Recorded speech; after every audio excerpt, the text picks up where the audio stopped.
But online students को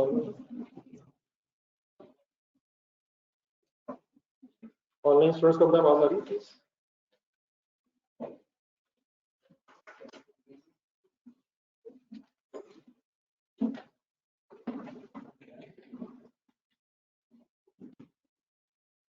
तो घर के लिए गए थे तो सर मंडे को घर के लिए काम दिया था को नहीं तो नहीं कसम ट्रेनिंग में करी तो क्या डिवाइस आप लोगों ने कर दिया होगा प्लीज कंफ्यूजन क्वेश्चन हो गया था जो लास्ट क्लास में जो ऑनलाइन क्वेश्चन किया था।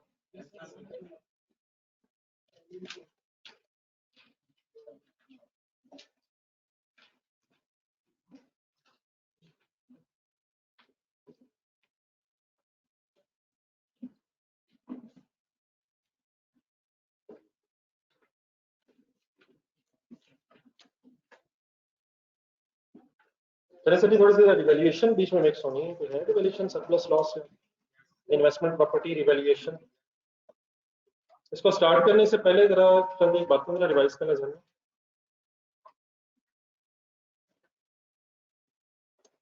अगर आपने मशीनरी को इंपोर्ट की है मशीनरी इंपोर्ट की है अगर आपने कोई मशीनरी इंपोर्ट की है फॉरेन करेंसी में उसे पाकिस्तानी करेंसी में कन्वर्ट करेंगे इस दिन जिस दिन रिस्क एंड रिवॉर्ड्स ट्रांसफर होते हैं this is should be the proper way. मसलन डीएनडी वाला जरा आंसर ढूंढेगा डीएनडी के नाम से आंसर ढूंढना है उसका आंसर में नजर आ जाएगा सब कुछ आपको।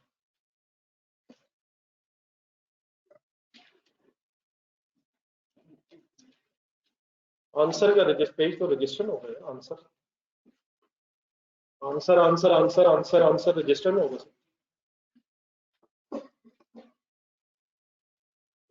1 जुलाई डेट थी पहली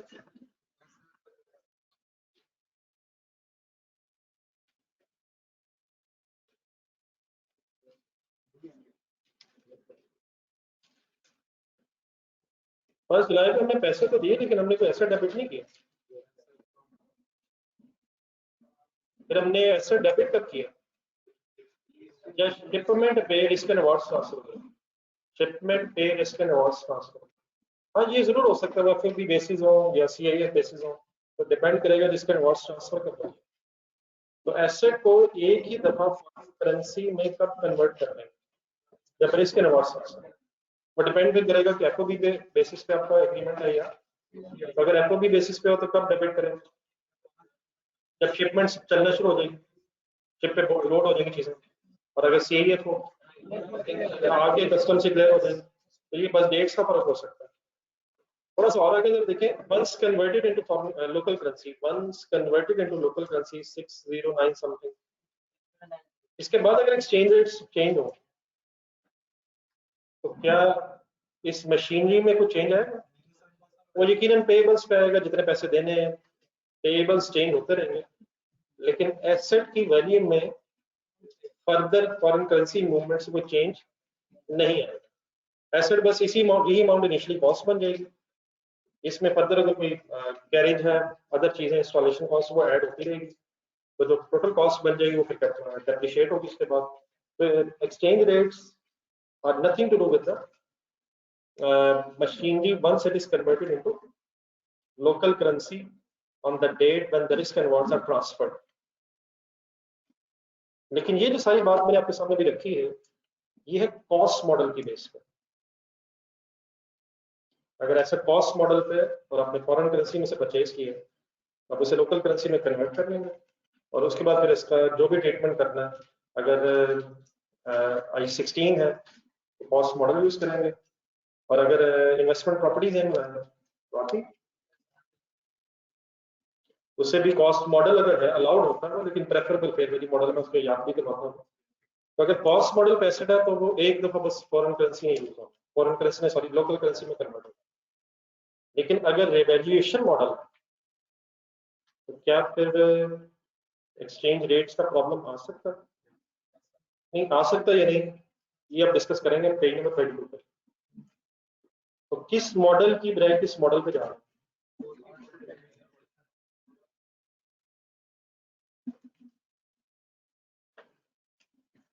तो IAS 16 पहले, फिर बाद में IAS 40 की चंद गुजारिश। शायद मैंने आपसे पहले भी कहा था कुछ ना कुछ कम से कम जितना मैं कहूँगा ये पिछले टॉपिक्स के हवाले से, जिस तरह मैंने इम्पेयरमेंट का थोड़ा सा बताया, इस तरह रिवोल्यूशन के एंगल से कुछ क्वेश्चंस आपको कहूँगा, तो वो मेरे साथ साथ नई चीजें भी सुने, और एक दो पुराने क्वेश्चन भी फिर मैं आपसे कहूँगा अगले 2-3 दिनों में।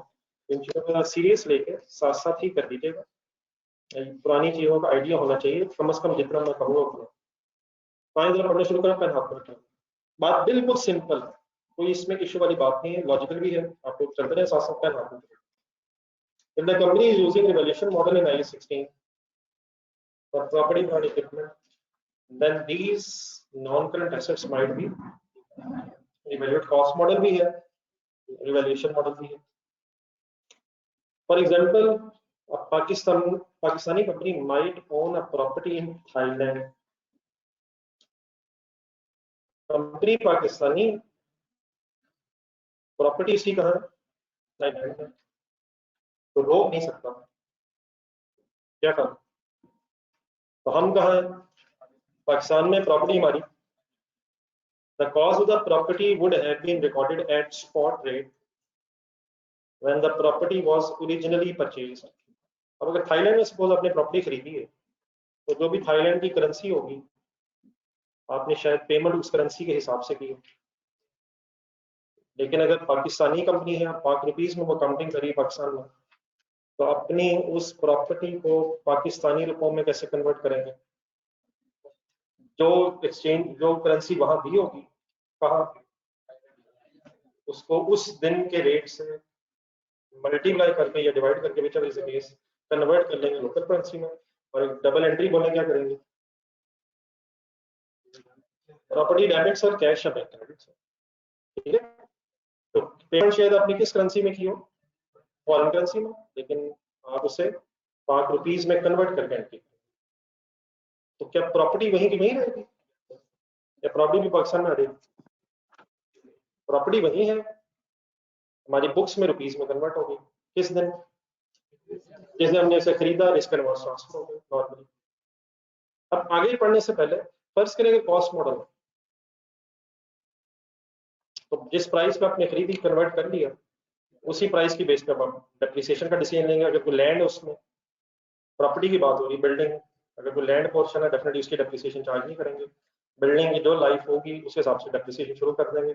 और अगर बाद में एक्सचेंज रेट चेंज होते रहे, तो it is nothing to do with the cost of the building. लेकिन अगर रिवैल्यूएशन मॉडल हो,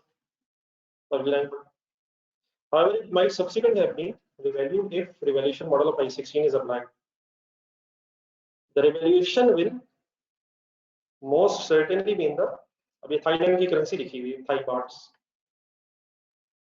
अब देखिए, रिवैल्यूएशन मॉडल अगर यूज करना है तो किसको किससे कंपेयर करना पड़ता है?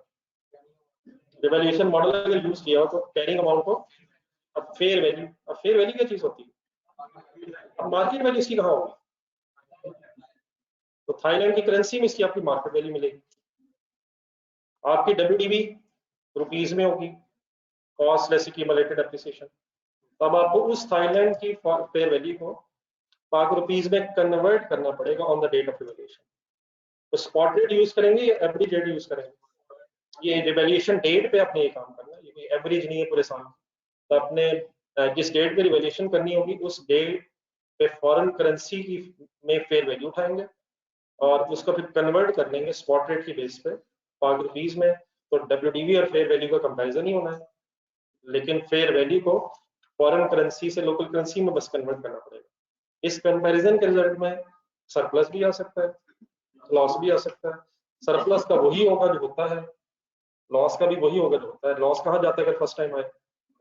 प्रॉफिट लॉस में जाता है, सरप्लस आया था।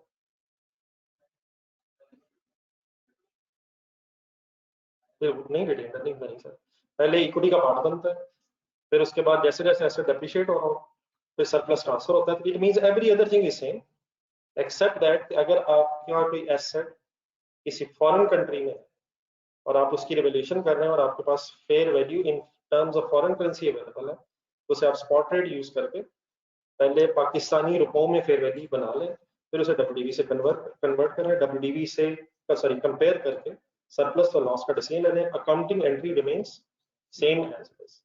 अगर कॉस्ट मॉडल है तो किसी subsequently fair value exchange rates की बहस नहीं है, लेकिन अगर रिवैल्यूएशन मॉडल है तो आपने क्या कर लेना है, ये थर्ड लाइन जरा मैं थोड़ी सी अंडरलाइन किया दोबारा पढ़ा, the revaluation will certainly be in foreign currency. This revalued amount must be translated into functional currency of the entity. In this example, अगर हम पाकिस्तानी कंपनी है तो functional currency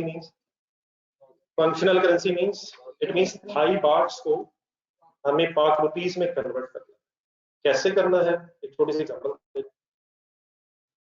A Pakistani company with rupee as a functional currency has a financial year ending on 31st December.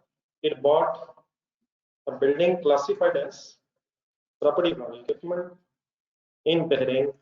और ऊपर Thailand की example थी, लेकिन data हमें बहरीन के एंगल से दिया है। On 1st January 2016 for 100,000 Bahraini dinars by paying the amount on the same date. Building has a useful life of 50 years. Registered for the building was revalued to DD stands for Bahraini dinar 120,000 on 31st December 16. Exchange rates given है। कुछ entries जरा candidate कर दीजिएगा, नीचे working सीखेंगे, मैं कुछ entries जरा बोल दूंगा।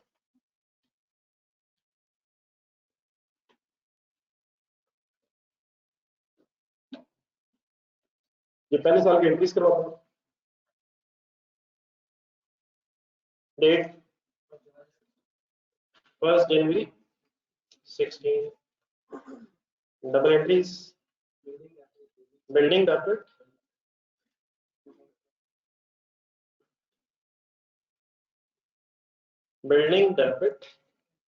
Cash bank credit, normally bank, कैसे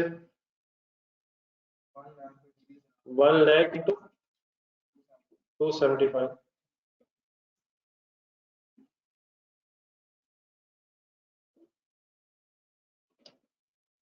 approximately this figure should be 27.5 million।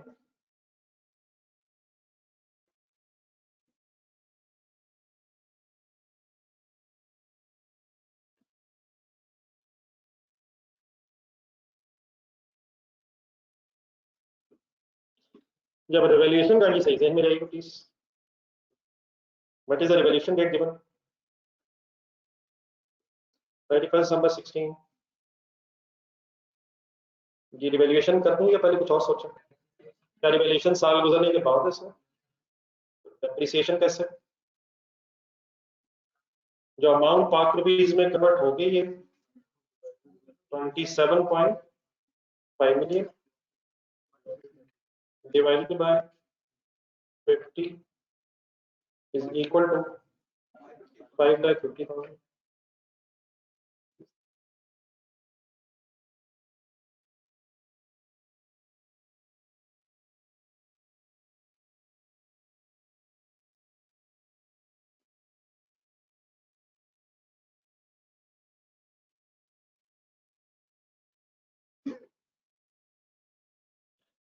ये 31st December 16 दोबारा डेट लिखें। इस दिन अब क्या होगा, पहले ठीक है एलिमिनेशन की एंट्री भी होती है, सरप्लस लॉस की एलिमिनेशन की एंट्री किस दिन होती है? Accumulated depreciation debit asset credit, अगर एक्यूमुलेटेड डेप्रिसिएशन के लेजर्स ज्यादा on the date of revaluation. लेकिन एक छोटे से पहले वर्किंग करवा दें, सरप्लस है लॉस है, ये दो तीन नीचे दो एंट्रीज लीजिएगा, छोड़ना जरा 31st December 16।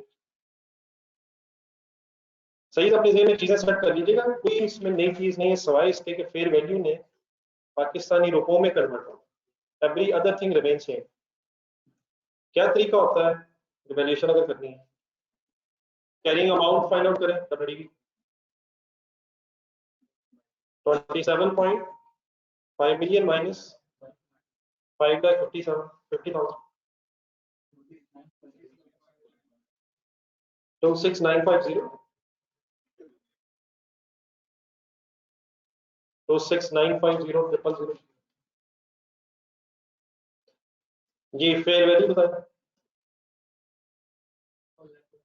अब 1,20,000 दिनार्स है, तो बस ये काम करना है।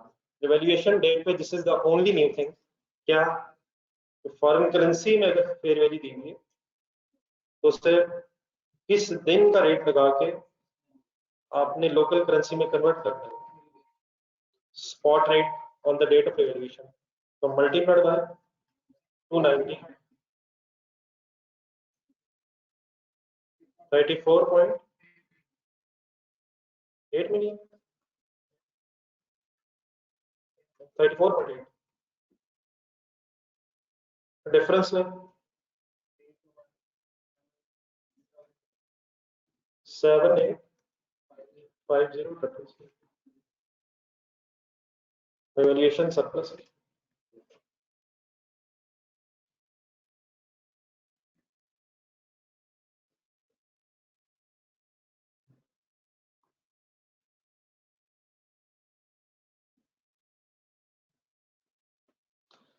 सरप्लस कब होता है सर, लॉस कब होता है? पे वैल्यू तो ज्यादा है तो सरप्लस है, और अगर फेयर वैल्यू कम हो तो लॉस है। एंड अब एंट्रीज लिखें, accumulated appreciation debit building credit वाली एंट्री प्लीज ध्यान में रखें on the date of revaluation. है किसी के ध्यान में? एसेट को डब्ल्यूडीवी पे लाना पहले। accumulated appreciation debit building credit कितने से होता है? जितनी अमाउंट accumulate हुई है।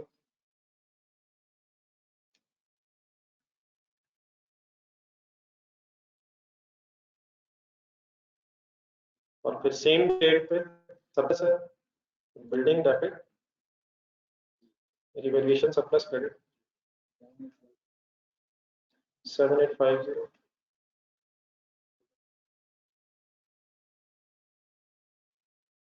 तो जैसे जैसे हमें जरूरत पड़ती है कि हम इसमें फर्दर चीजें एडवांस ऐड करनी है, लेकिन जो चीजें पता है आपको कंटिन्यू कोशिश करें कि सही रिकॉल हो जाए। कोई इशू तो नहीं प्लीज? तो नई चीज क्या महसूस हुई है सारी इस डिस्कशन में कि अगर फेयर वैल्यू हमें फॉरेन करेंसी में दी हुई है तो जिस डेट पे आप रिवैल्यूएशन कर रहे हैं उस डेट का अपने स्पॉट रेट यूज करके उसे लोकल करेंसी में कन्वर्ट करके डब्ल्यूडीवी से कंपेयर करें। बाकी सरप्लस है लॉस है वही चीजें हैं, अगर लॉस आ जाए सरप्लस पड़ा हो उसका भी वही ट्रीटमेंट है, सरप्लस आ जाए रिटेन अर्निंग्स में जाना है। Everything is please same. Any confusion?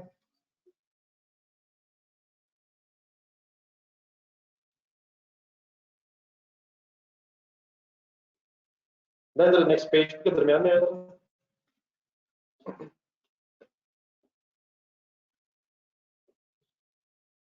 Investment property की भी एक स्टोरी होती है, तो दरमियान से थोड़ा सा ऊपर इन्वेस्टमेंट प्रॉपर्टी पेज नंबर 33। पहले आप इस तरह करिए, चंद एक लाइनें लिखी हुई रिगार्डिंग इन्वेस्टमेंट प्रॉपर्टी। एक जुबानी मेरे से सुन ले, मेरा ख्याल है जरूरी है, बाकी कम से कम इतना पता होना चाहिए इन्वेस्टमेंट प्रॉपर्टी को जो नीचे लिखा है। इन्वेस्टमेंट प्रॉपर्टी थोड़ा सा पहले जरा जुबानी सोच लें। इन्वेस्टमेंट प्रॉपर्टी में कौन से एसेट्स आते हैं, पहले तो ये क्लियर होना चाहिए। क्या machinery is investment property? Vehicle is? Land और बिल्डिंग की बात है, लेकिन कौन सी लैंड और बिल्डिंग? जैसे हमने रेंटल्स या कैपिटल एप्रिसिएशन के लिए रखा हो, ना बिजनेस में यूज करने का प्लान है और ना ही बेचने का प्लान है। हम बिल्डिंग बेचने का बिजनेस करते हैं। मीन्स उसे अगर आपका प्रॉपर्टीज इस्तेमाल करने का प्लान है तो आप IAS 16 यूज करें, देन वो फिर ओनर ऑक्यूपाइड प्रॉपर्टी कहलाती थी एज पर IAS 16। और अगर आपका बिल्डिंग खरीद के बेचने का बिजनेस है तो आप IAS 2 अप्लाई करेंगे इन्वेंट्रीज, लेकिन IAS 40 कब अप्लाई करेंगे? जब हमारा सिर्फ प्लान ये कैपिटल एप्रिसिएशन या रेंटल्स के लिए हमने एक बिल्डिंग को रखा, ठीक है। देन उसके बाद फिर इसकी कॉस्ट वगैरह आती है। इनिशियली इन्वेस्टमेंट प्रॉपर्टी भी कॉस्ट पे मेजर होगी, लेकिन सब्सिक्वेंट मेजरमेंट के लिए कॉस्ट मॉडल भी है जो IAS 16 की तरह है, और फेयर वैल्यू मॉडल है, फिर वो रिवैल्यूएशन मॉडल नहीं, क्योंकि उसमें फेयर वैल्यू मॉडल में कुछ अपने मसाइल है। फेयर वैल्यू मॉडल में हर साल के एंड पे रिवैल्यूएशन होनी है। नंबर 2 इंपॉर्टेंट थिंग, डेप्रिसिएशन पे चार्ज नहीं होनी है। और नंबर 3, कोई गेन आए लॉस आए उसे इमीडिएटली प्रॉफिट लॉस में फेयर वैल्यू मॉडल के एंगल से बोला है। और अगर कॉस्ट मॉडल होगा तो वो IAS 16 वाला ही है। तो अब आप इस तरह करें, पेज 33 के मिड से जहां से शुरू हो रही है यहाँ से लेके छोटी छोटी 2 एग्जांपल्स में नेक्स्ट पेज के दरमियान तक आ जाए, फिर जहाँ जहाँ आपके इश्यूज होंगे वो मैं पहले डिस्कस करके खत्म कर दूँ, और उसके बाद फिर हम मिक्स करते हैं IAS 40 को विद IAS 21। तो मेरे ख्याल एक पुरानी चीज पहले रिवाइज करना है, तो यूजुअली मैंने हाथ रख के पढ़ना चाहिए।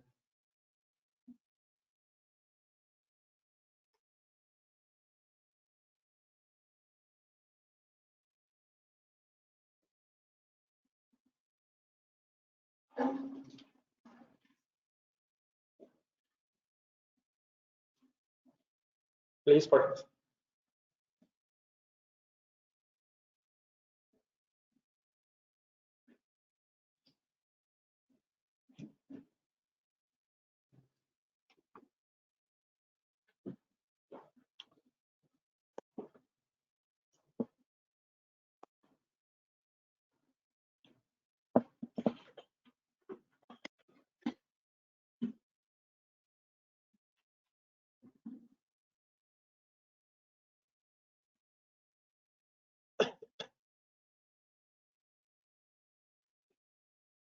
तो यकीनन इनकी बेटा अपनी डिटेल्स अपनी जगह है, लेकिन मिनिमम ये जो चीजें आपके सामने आएंगी रिगार्डिंग उस दिन इम्पेयरमेंट के वाले से आएंगी, आज इवैल्यूएशन के वाले से कुछ बात हुई IAS 40।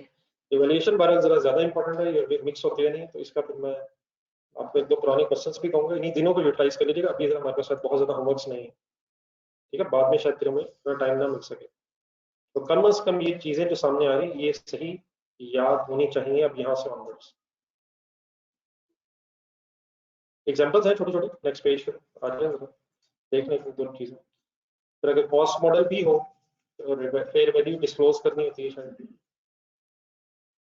डेप्रिसिएशन अगर चार्ज करेंगे भी कॉस्ट मॉडल में तो ऑब्वियसली लैंड पे नहीं, सिर्फ बिल्डिंग एलिमेंट पे करें।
ये सभी पढ़ ली सर, ये ऑनलाइन स्टूडेंट्स प्लीज यहाँ तक। Investment property under fair value model is not depreciated. जी सर।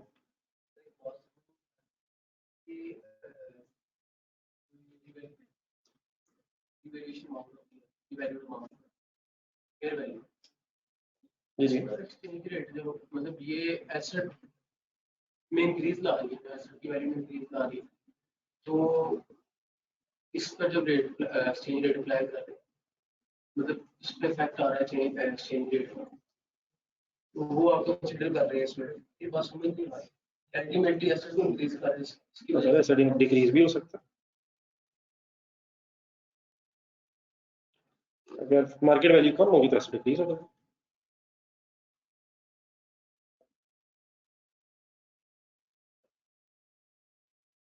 नहीं ये तो फिर इसका मतलब सारी रिवैल्यूएशन ही खत्म हो गई। रिवैल्यूएशन के रिजल्ट में एसेट बढ़ता भी है कम भी होता है, तो ये वाली बात नहीं समझ रही कि बढ़ा कम क्यों होता है। जी सर जी, अगर IAS 40 को IAS 21 के साथ मिक्स करें तो ये बात ज्यादा सिंपल है। अगर IAS 40 में कॉस्ट अलाउड है, ये अलाउड है सर, मीन्स से इन्वेस्टमेंट प्रॉपर्टी आपकी किसी फॉरेन कंट्री में, अमेरिका में कोई आपने प्रॉपर्टी खरीदी हुई है फॉर रेंटल्स या फिर कैपिटल एप्रिसिएशन, लेकिन ऐसे अगर आप कॉस्ट मॉडल पे मेजर कर रहे हैं तो इनिशियली उसकी कॉस्ट कैसे डिटरमिन कर लेंगे? जो डॉलर दिए होंगे, जो डॉलर्स पे किए होंगे उनको उस दिन के रेट से मल्टीप्लाई कर लेंगे, कॉस्ट आ जाएगी। बाद में फिर डेप्रिसिएशन चार्ज करेंगे अगर कॉस्ट मॉडल है, एंड नथिंग एल्स। उसके बाद एक्सचेंज रेट चेंज हो, कुछ भी नहीं करना। अगर ये valuation model, sorry valuation model IAS 40 का है तो मेरे वर्ड्स क्या होने चाहिए, फेयर वैल्यू मॉडल। तब भी इनिशियल कॉस्ट कैसे डिटरमिन करेंगे, उसी डेट पे जिस तरह आपने फॉरेन करेंसी को पाक रुपीज में कन्वर्ट किया कर लेंगे। फिर लेकिन डेप्रिसिएशन चार्ज किए बगैर हर साल के एंड पे क्या करेंगे, डॉलर्स टर्म में अपनी प्रॉपर्टी की वैल्यू फाइंड आउट करेंगे, फिर उसे एक्सचेंज रेट से मल्टीप्लाई करके फिर वैल्यू निकाल लेंगे, और जो भी आपकी कॉस्ट होगी विदाउट डेप्रिसिएशन वही कैरिंग अमाउंट बन जाएगी, और जो गेन लॉसेस आएंगे वो प्रॉफिट और लॉस हो जाएगा। ठीक है, तो शायद डिफरेंस सिर्फ क्या होगा उस रिवैल्यूएशन मॉडल में और इस फेयर वैल्यू मॉडल में IAS 16 और IAS 40। उधर रिवैल्यूएशन के बाद भी डेप्रिसिएशन चार्ज होती है, लेकिन इधर अगर फेयर वैल्यू मॉडल है तो फिर डेप्रिसिएशन चार्ज किए बगैर आप कॉस्ट को फेयर वैल्यू से कंपैरिजन कर करेंगे, और जो गेन लॉस आएंगे फिर वो प्रॉफिट लॉस हो जाएगा। ठीक है, तो आइए इसकी छोटी सी एग्जांपल करें। नेक्स्ट पेज के एंड में कहीं जहाँ पे थे, पाकिस्तानी कंपनी विद रुपये एट इज फंक्शनल करेंसी, शायद वही एग्जांपल है, उससे इन्वेस्टमेंट प्रॉपर्टी एंगल से करें तो it bought a building classified as, अब ये चीज है कि आपने आइडेंटिफाई ये करना है कि इसे प्रॉपर्टी प्लांट इक्विपमेंट क्लासिफाई किया है या इन्वेस्टमेंट प्रॉपर्टी। ठीक है सर, बाकी डाटा सेम है, मैं कल लिख के करना रजिस्टर करूंगा, डेट वाइज एंट्रीज करवा।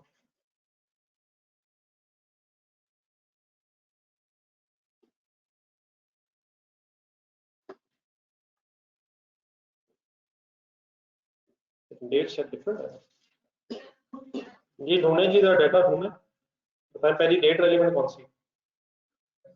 10 दिसंबर है सेकंड लाइन, 10 दिसंबर 16 बोले क्या, building as an investment property है, building as an investment property है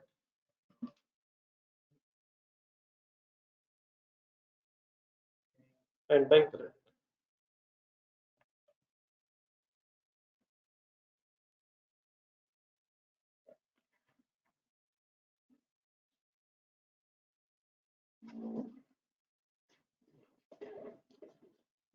जी सर जी, कैसे, foreign currency into spot rate 27.5 million.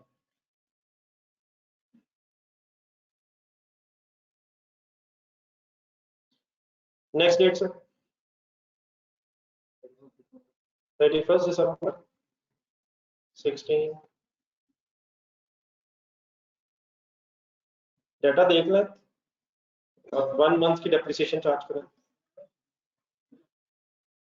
बस इस तरह की चीजें थोड़ी सी दोबारा जेहन में ला के निकाल दें, क्या होना रेलिवेंट है क्या नहीं।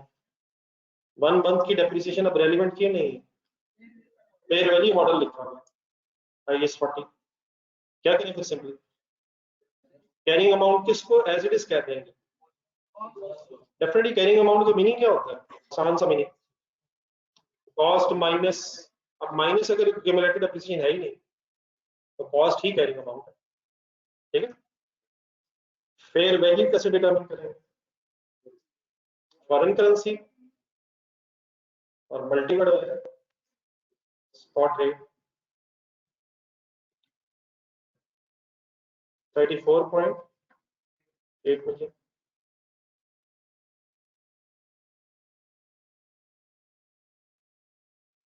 ठीक है सर, तो सिंपली डिफरेंस आ गया 7.3 मिलियन।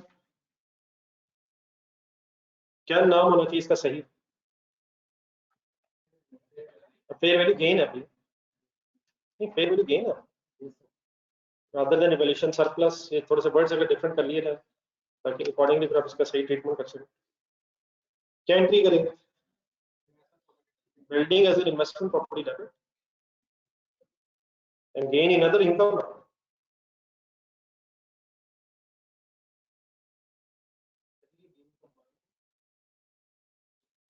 तो इसकी सेग्रीगेशन की कोई ऐसे स्टैंडर्ड की रिक्वायरमेंट नहीं है। जो भी गेन आएगा, फॉरेन गेन भी अगर होता तो उसने भी अदर इनकम नहीं आना। There is no need of any segregation. ये जो भी है ये सारा अगर सरप्लस था तो सरप्लस में चला जाएगा और अगर गेन है तो अदर इनकम में चला जाएगा।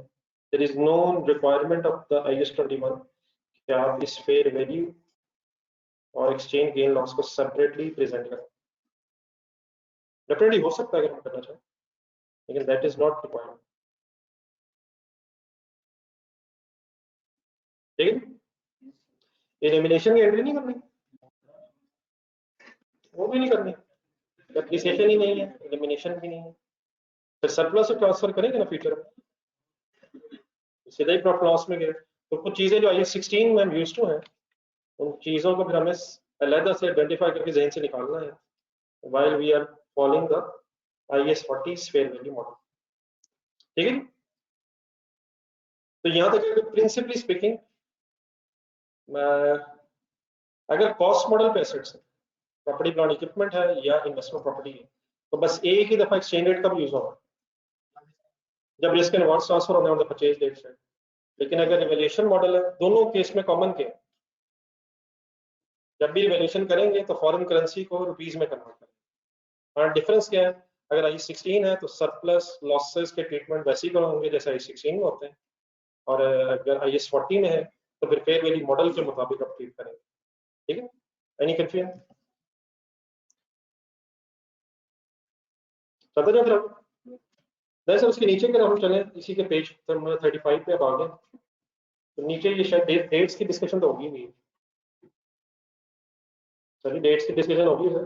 Transaction date, settlement date, translation date, CAF, याद है चीजें कुछ? आप इसमें जरा नेक्स्ट पेज के 36 के एंड में है, फिर बीच में साइकिल्स की एग्जांपल्स आई थी।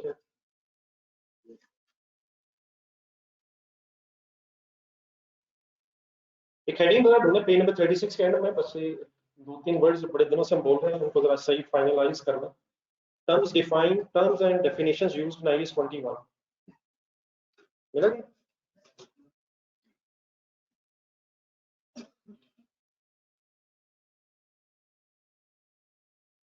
तो तीन डेफिनेशंस आ रही हैं, लेकिन इनको कोई रट्टा लगाने की कोई हमें जरूरत नहीं है, लेकिन इनका बस कॉन्सेप्ट क्लियर करना।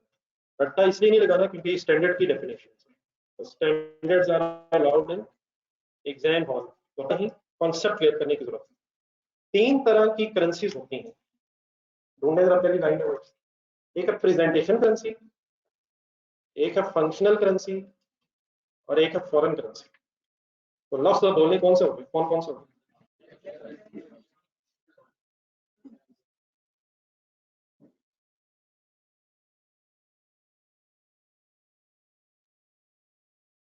एज इट इज डेफिनेशंस देख के फिर एग्जांपल पे चलते हैं नेक्स्ट पेज। प्रेजेंटेशन करेंसी को कह रहा है currency in which the financial statements of entity are presented. जिस करेंसी में आप अपनी फाइनेंशियल स्टेटमेंट्स प्रेजेंट कर रहे हैं शेयर होल्डर्स को, उस करेंसी को क्या कहते हैं? Presentation currency. फंक्शनल करेंसी कहते हैं the currency of the primary economic environment, currency of the primary economic environment in which the entity operates. जिस इकोनॉमिक एनवायरनमेंट में हम ऑपरेट कर रहे हैं उस इकोनॉमिक एनवायरनमेंट की करेंसी को कहते हैं फंक्शनल करेंसी। अभी तक फंक्शनल करेंसी जब भी वर्ड आता था तो मैंने आपको हमेशा क्या कहा कि अब लोकल करेंसी वर्ड्स हैं। क्या ये फर्क भी हो सकती है, ये मैं आज बताता हूँ। क्या लोकल करेंसी ही फंक्शनल करेंसी हो सकती है, या कभी कभी इनमें फर्क भी आ सकता है। नॉर्मल सिचुएशन यही है कि लोकल करेंसी ही फंक्शनल करेंसी होती है, लेकिन इसमें एक्सेप्शन पॉसिबल है, वो मैं अभी डिस्कस करता हूँ। फाइनली वर्ड आगे फॉरेन करेंसी। फॉरेन करेंसी कैसे कहते हैं sir? Any currency other than the functional currency. दोबारा कुछ शॉर्ट वर्ड्स हो रहे हैं। प्रेजेंटेशन करेंसी किसको कहते हैं? फंक्शनल करेंसी कैसे कहते हैं? ठीक है सर, फॉर एग्जांपल एक आसान सिंपल एग्जांपल की बात कर लेते हैं, फिर एक्सेप्शंस की डिस्कशन कर जाते हैं। अगर एक कंपनी पाकिस्तान में ऑपरेट कर रही है, एक कंपनी पाकिस्तान में ऑपरेट कर रही है, उसका बिजनेस पाकिस्तान में, तो what is the functional currency? पाक रुपीस। हमारी सारी सेल परचेज यही है। लेकिन अगर फॉर एग्जांपल ये कंपनी को चीज पाकिस्तान में इंपोर्ट कर, इसको मशीनरी चाहिए, कोई रॉ मटेरियल चाहिए, इंपोर्ट कर दे किसी बाहर वाले मुल्क से, तो जिस करेंसी में इंपोर्ट की जाएगी वो करेंसी क्या कहलाएगी? Foreign currency. चाहे वो अमेरिका से हो, जापान से हो, इंग्लैंड से हो, ऑस्ट्रेलिया से हो, लोग पाक रुपीस के अलावा कोई भी करेंसी में अगर ट्रांजैक्शन हो गई तो वो फॉरेन करेंसी ट्रांजैक्शन करेगी। इसी तरह अगर पाकिस्तानी कंपनी ने एक्सपोर्ट्स करना शुरू कर दिया, तो पाकिस्तान के बाहर अगर कोई भी चीज बेची है आपने, तो जिस मुल्क में बेचेंगे तो वो फॉरेन करेंसी में ट्रांजैक्शन। तो पाक रुपीस के अलावा कोई भी करेंसी अगर आपकी होगी तो वो फॉरेन करेंसी करेंगे। अब फर्स्ट करें इस पाकिस्तानी कंपनी के सारे शेयर होल्डर्स पाकिस्तान में हैं, और देयरफॉर ये कंपनी अपने शेयर होल्डर्स के लिए रुपीस में ही फाइनेंशियल स्टेटमेंट्स बना रही है। तो यही रुपीस इसकी प्रेजेंटेशन करेंसी भी है। लेकिन क्या ये भी हो सकता है कि शेयर होल्डर्स दुनिया के मुख्तलिफ ममालिक में मौजूद हो, और देयरफॉर ये कंपनी चाहे कि जिस जिस मुल्क में मेरे शेयर होल्डर्स हैं उनको उस मुल्क की करेंसी में जरा चीजें प्रेजेंट हो जाए, उन्हें समझने में आसानी होगी। तो अगर पाकिस्तानी कंपनी पाक रुपीस के अलावा डॉलर्स में, पाउंड्स वगैरह में भी फाइनेंशियल स्टेटमेंट्स बना ले, तो पाक रुपीस के साथ साथ डॉलर्स और पाउंड्स भी प्रेजेंटेशन करेंसी बन गई। नॉर्मल हालात क्या है? एक कंपनी अमेरिका में बिजनेस कर रही है, अब थोड़ा सा मुल्क गुजरा बदला, तो what will be the functional currency? Dollars. Dollars के अलावा कोई भी करेंसी अगर होगी तो फॉरेन करेंसी। अब अगर वो कंपनी डॉलर्स में ही अपनी फाइनेंशियल स्टेटमेंट्स बना रही है तो वही प्रेजेंटेशन करेंसी। लेकिन अगर वो डॉलर्स के अलावा अपनी फाइनेंशियल स्टेटमेंट्स को किसी भी और करेंसी में भी साथ साथ बनाना शुरू कर दे तो वो सारी प्रेजेंटेशन करेंसीज एक से ज्यादा भी हो सकती है। तो what is a functional currency? जहां आप बिजनेस कर रहे हैं, जहां आपके बिजनेस की एक्टिविटीज है, जिस इकोनॉमिक एनवायरनमेंट में आपकी बिजनेस एक्टिविटीज है, वो फंक्शनल करेंसी है। मुझे पता था अगर वो हो जाए तो 5 मिनट बाद, अगर वो हो जाए तो 10 मिनट बाद, और अगर ये हो जाए तो पहले तो अगर फॉर एग्जांपल ऑस्ट्रेलियन कंपनी है भाई, तो ऑस्ट्रेलियन कंपनी का primary economic environment will determine functional currency. Functional currency के अलावा कोई भी करेंसीज फॉरेन करेंसी, और जिस करेंसी में आपने फाइनेंशियल स्टेटमेंट्स प्रिपेयर करनी है दैट इज प्रेजेंटेशन। तो मेरा इनिशियली मकसद ये था कि आपको जरा इन वर्ड्स का थोड़ी सी जनरल सेंस बन जाए। अब आने जो डिफरेंट चीजें हो सकती हैं वो जरा नेक्स्ट एग्जांपल में, नेक्स्ट पेज पर।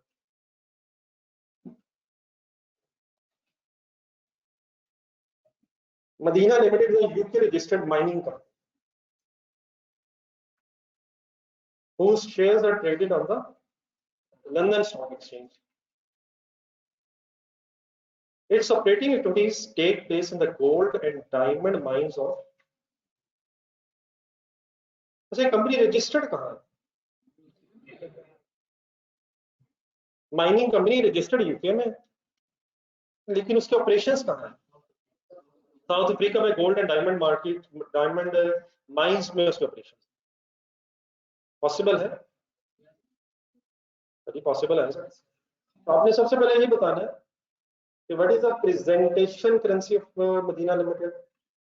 बल्कि तीनों क्वेश्चन सामने रखना था। Functional currency, Madina limited bought specialised mining equipment from the US, invoice in US dollars, what type of currency is the US dollar? पहले तो नंबर 2 का आंसर बताएं सोच। व्हाट इज द फंक्शन, आप हो सकता है करेंसीज के आपको नाम ना पता हो, लेकिन किस जगह की करेंसी, कौन सी करेंसी? फंक्शनल करेंसी किस जगह की करेंसी को कहते हैं? अब दोबारा डेफिनेशन देखकर उनको याद रखने की कोशिश कर लें। फंक्शनल करेंसी किसे कहते हैं? अब इसकी जो एक्टिविटीज है वो यूके में नहीं, इसकी जो एक्टिविटीज है, बिजनेस एक्टिविटीज, वो साउथ अफ्रीका में। तो किस करेंसी में इनिशियली इसे अपनी ट्रांजैक्शंस रिकॉर्ड करनी है? साउथ अफ्रीकन करेंसी में, वो इसकी फंक्शनल करेंसी बन गई। नंबर 3 में पहले थर्ड क्वेश्चन, अगर ये कंपनी अमेरिका से कोई इक्विपमेंट खरीदे और डॉलर्स में इनवॉइस है, सही है? ये आवाज ठीक है बेटा ऑनलाइन स्टूडेंट्स?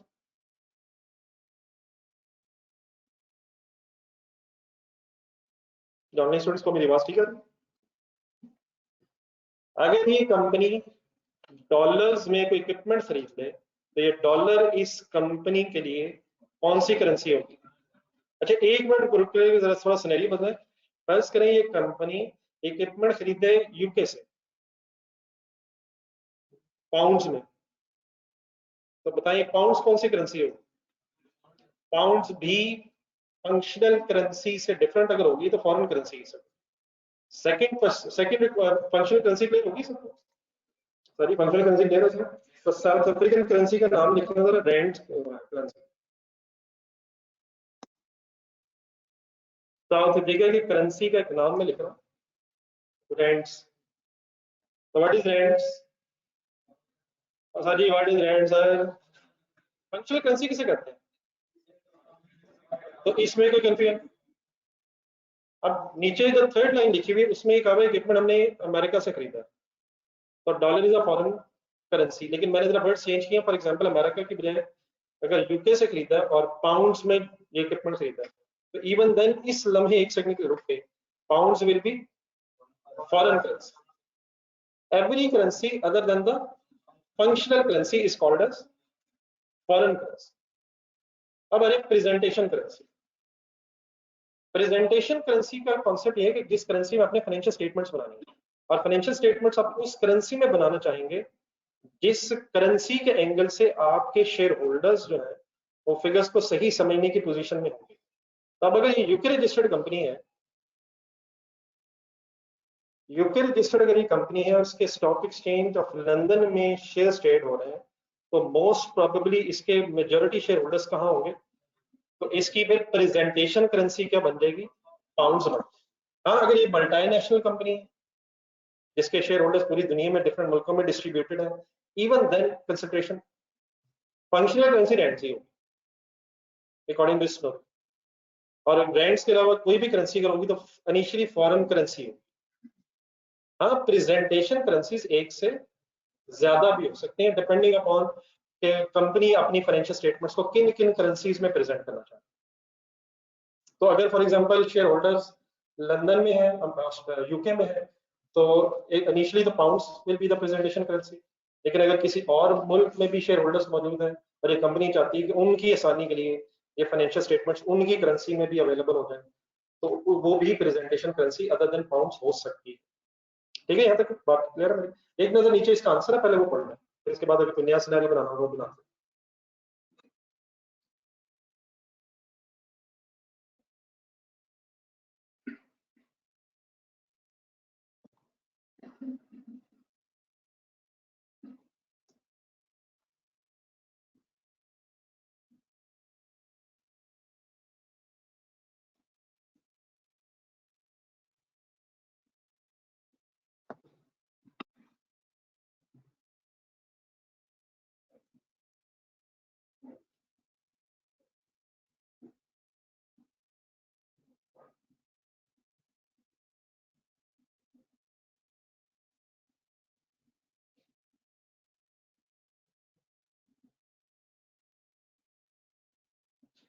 जी कुछ हजम गलत से, चलो आगे। देन लिखा हुआ है प्रेजेंटेशन करेंसी। तो अब ये इसी की शायद समरी सी आएगी। A company, an entity is permitted to present its financial statements in any currency। क्या मतलब है इसका?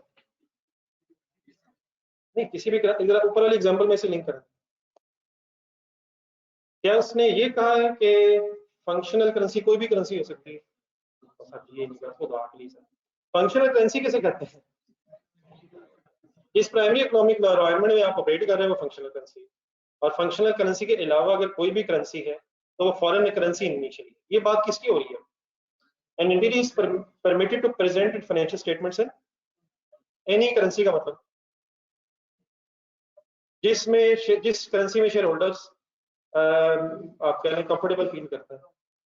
तो कोई भी करेंसी हो सकती है और एक से ज्यादा भी हो सकती है। कौन सी? Presentation currency. This reporting currency is often the same as functional currency तक रुके हैं सोचा। नॉर्मल हालात में पाकिस्तानी अगर बिजनेस है तो हम पाकिस्तान में बिजनेस कर रहे हैं तो पाक rupees will be the functional currency, और नॉर्मल हालात में पाकिस्तान ही में शेयर होल्डर्स हैं तो वही प्रेजेंटेशन करेंसी भी है नॉर्मली, जनरली, ऑफन, अक्सर औकात। लेकिन क्या इनमें फर्क हो सकते हैं? तो body currency is often the same as the functional currency but does not have to be, मतलब हमेशा नहीं। Generally the presentation, generally is the मतलब ब्रैकेट में क्या लिखा हुआ है? तो नॉर्मल सिचुएशन क्या है, क्या ही क्या होती है? कोई कंफ्यूजन इस पैरा में? क्लियर है सर? ये ऑनेस्ट नोट्स। एक जरा फंक्शनल करेंसी के एंगल से देखो। फंक्शनल करेंसी का angle, when a reporting entity records transactions in its financial state records, financial records, journal जेन बनाए। कोई भी ट्रांजैक्शन हो रही है तो सबसे पहले क्या बनता है? जर्नल। जर्नल में क्या लिखा जाता है? फिर क्या बनता है? लेजर्स। फिर क्या बनता है? ट्रायल से फिर फाइनेंशियल स्टेटमेंट। तो when a reporting entity records this transaction in the financial records के यहाँ मतलब है journal. Initial double entries. Double entries आपने किस करेंसी में करनी? Functional currency. कभी कभी फर्क हो सकता है लोकल, जिस तरह मसलन ऊपर जो यूके रजिस्टर्ड कंपनी है अब उसकी लोकल करेंसी किसे कहें? पाउंड स्टर्लिंग को कहें या साउथ अफ्रीकन करेंसी को कहें? फर्क हो सकता है। तो लोकल मींस जहां बिजनेस हो रहा है उस जगह लोकल। जिस इकोनॉमिक एनवायरनमेंट में आप काम कर रहे हैं वहां करेंसी जो मौजूद है that local currency is functional currency. ठीक है? तो इनिशियली डबल एंट्रीज आपने किस करेंसी में करनी है? Functional currency. और अगर कोई ट्रांजैक्शन आपकी इस फंक्शनल करेंसी के अलावा किसी करेंसी में हो गई है तो वो फॉरेन करेंसी ट्रांजैक्शन कहलाएगी, और उस फॉरेन करेंसी ट्रांजैक्शन को फिर आपने फंक्शनल करेंसी में कन्वर्ट करना। देखिए ये वर्ड्स थोड़े से डिफिकल्ट हो रहे हैं लेकिन मेक अ सेंस प्लीज। आप पाकिस्तान में है तो कौन सी करेंसी है? पाक रुपीज फंक्शनल करेंसी बन गई। तो कोई भी ट्रांजैक्शन अगर रुपीज के अलावा किसी करेंसी में होगी तो वो फॉरेन करेंसी ट्रांजैक्शन होगी, और आपने उस फॉरेन करेंसी ट्रांजैक्शन को अपने पाक रुपीज में कन्वर्ट करके डबल एंट्रीज करनी। क्या हम पिछले एक हफ्ते से ऐसे ही करते जा रहे हैं? क्या करते जा रहे हैं?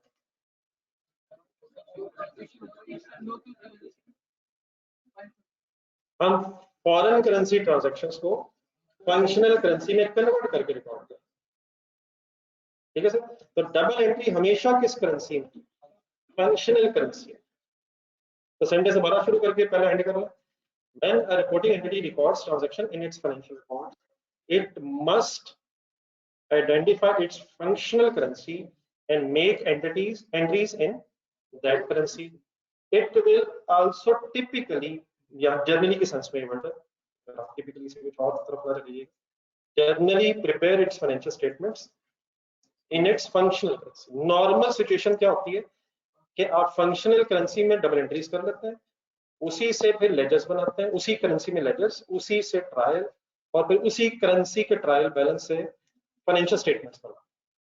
तो कौन सी करेंसी अल्टीमेटली प्रेजेंटेशन करेंसी भी बन जाती है? देख लें, कोई कंफ्यूजन नहीं रहनी चाहिए। मेरे ख्याल में ये बातें थोड़ी सी समराइज करके दोबारा लिखी है। कोई कंफ्यूजन प्लीज दोनों पैराग्राफ देख लें, पिछला प्रेजेंटेशन वाला था, ये फंक्शनल वाला भी है।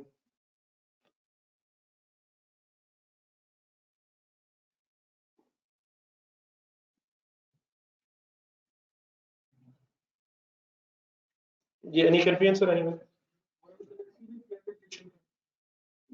नहीं, जब आप फाइनेंशियल स्टेटमेंट इस करेंसी में बना लेंगे ना, फिर आप उसे फॉरेन करेंसी नहीं कहेंगे।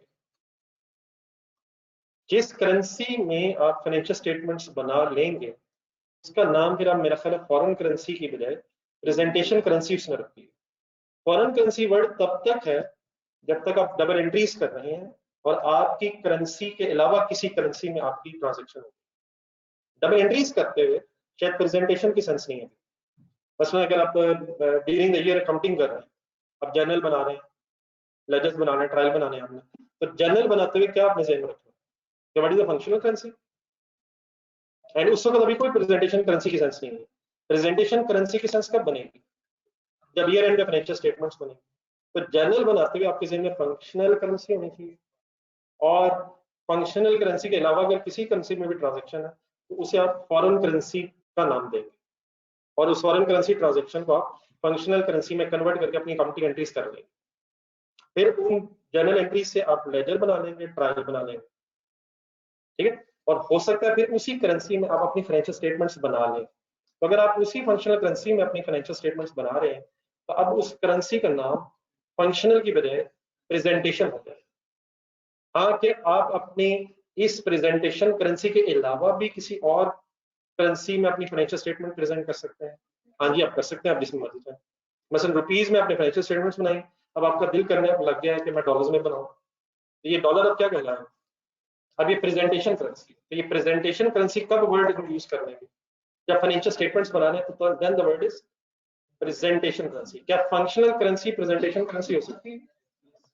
नॉर्मल हालात में शायद ऐसे ही हो, लेकिन क्या प्रेजेंटेशन करेंसी फंक्शनल करेंसी के अलावा भी कोई करेंसी हो सकती है? और उसकी फिर कोई लिमिट भी नहीं है, उसने कहा कोई भी करेंसी हो सकती है। वो फिर आपका दिल करता है जिस मर्जी करेंसी में आप फाइनेंशियल स्टेटमेंट्स बनाते हैं। वो कुछ लगेगा पता नहीं क्या बातें बनी, currency currency currency currency currency. जी सर जी, अब इसकी एक आगे शॉर्ट सी समरी फाइंड, स्टेप्स भी फॉलो की, सारी बहस हुई है वो इन 3 लाइन में सिमटने लगी। रिकॉर्ड द ट्रांजैक्शंस इन, ये ठीक है, double entries. Company will first prepare it's financial statements. अक्सर औकात कंपनी अपनी फाइनेंशियल स्टेटमेंट्स ट्रायल बैलेंस किस करेंसी में बना होगा? अक्सर फंक्शनल करेंसी में बना होगा, और नॉर्मली फाइनेंशियल स्टेटमेंट्स भी फंक्शनल करेंसी में पहले बना ली जाती हैं। लेकिन अब अगर आपका दिल कर बैठा है कि आप इस फंक्शनल करेंसी के अलावा भी फाइनेंशियल स्टेटमेंट्स प्रेजेंट करें किसी और करेंसी में, तो देन आप थर्ड स्टेप क्या करेंगे? If presentation currency is different from the functional currency, पहले यहां तक वर्ड्स बनाए समझ आते हैं? क्या किससे डिफरेंट होगी? तो देन पहले वैसे सोचना है, फिर अब हमें क्या करना पड़ रहा है? अपनी फंक्शनल करेंसी की फाइनेंशियल स्टेटमेंट्स को प्रेजेंटेशन करेंसी मींस जो भी है इस फंक्शनल के अलावा उसमें प्रेजेंट करने के लिए हमें अपनी इन फाइनेंशियल स्टेटमेंट्स को उन फाइनेंशियल स्टेटमेंट्स तक ले जाने के लिए ट्रांसलेट बीच में करना means for example, for sake of an example, आपकी फंक्शनल करेंसी थी रुपीज और अब आप डॉलर्स में प्रेजेंट करना चाह रहे हैं, तो अब आप क्या करेंगे? रुपीज वाली फाइनेंशियल स्टेटमेंट्स को डॉलर वाली फाइनेंशियल स्टेटमेंट्स में कन्वर्ट। अगर डॉलर आपकी इनिशियल फंक्शनल करेंसी थे तो अब आप क्या करेंगे? डॉलर्स वाली फाइनेंशियल स्टेटमेंट्स को फॉर एग्जांपल पाउंड्स में, दिरहम्स में, रुपीस एक्सेट्रा में कन्वर्ट करेंगे। तो यहां से फिर एक नई बहस क्या छिड़ जाएगी? If third sentence presentation currency is different from the functional currency, then translate the financial statements prepared in functional currency into the financial statements prepared in the presentation। मतलब किस करेंसी से किस करेंसी में जाना। लेकिन हो सकता है आपकी ब्रैकेट पे नजर पड़ गई हो, जो एंड में ब्रैकेट बनेगी, ये ब्रैकेट अब खत्म होगी। सॉरी, मुझे बुक से काटनी याद नहीं, ये पिछले टाइम तक तो आपके सिलेबस में नहीं था ये काम। कौन सा काम? कौन सा काम? फंक्शनल से प्रेजेंटेशन। लेकिन जरा कैंडी ब्रैकेट काट दें जरा। अब ये काम भी आपके सिलेबस का हिस्सा कैसे बन गया हुआ है, जरा पेज नंबर ढूंढें।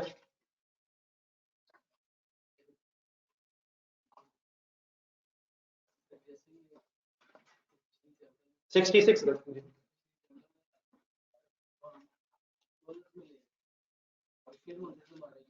और सर जी ठंडे दिल से पहले सोच रहे हैं, हम कर नहीं करते। सबसे बेस्ट ये रहेगा कि हम टेक लगा लें पहले और यूं करके देखते हैं।